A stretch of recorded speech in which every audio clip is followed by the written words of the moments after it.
si Mr. Bernardo. Sa araw na to ay pinag-actual ko yung aking mga estudyante na magkabit ng individual na breaker na 60 amperes na gagamitin sa aming ismaw, yung sa aming welding. Ito po yung una, estudyante ko na nagpapalit po ng breaker. Ito po yung kanyang ginagawa. Ito naman yung pangalawa. Ayan po. Ito naman po yung pangatlo. Ayan, yung nagpapalit po ng breaker. Ayan. Ito naman po yung pang-apat. So, apat lang.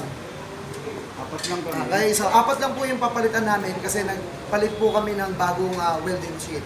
Okay po? So, maraming salamat po sa inyong lahat. Ako nga pala si Mr. Bernardo.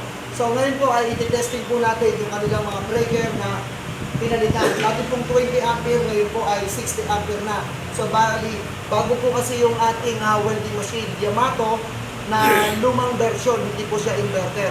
Dating 20 ampere, pinalitan po natin. So, titignan natin kung mag-trip.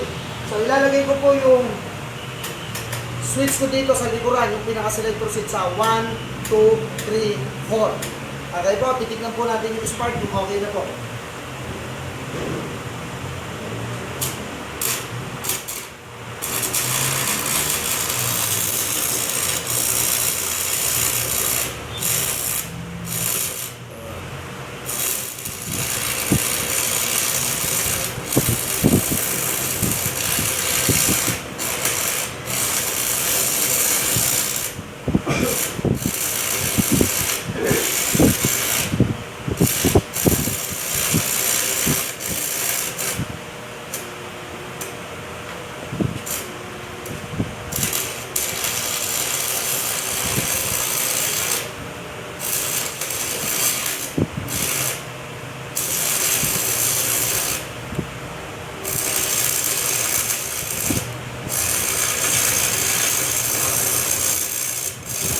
Sir, pa-testing yan.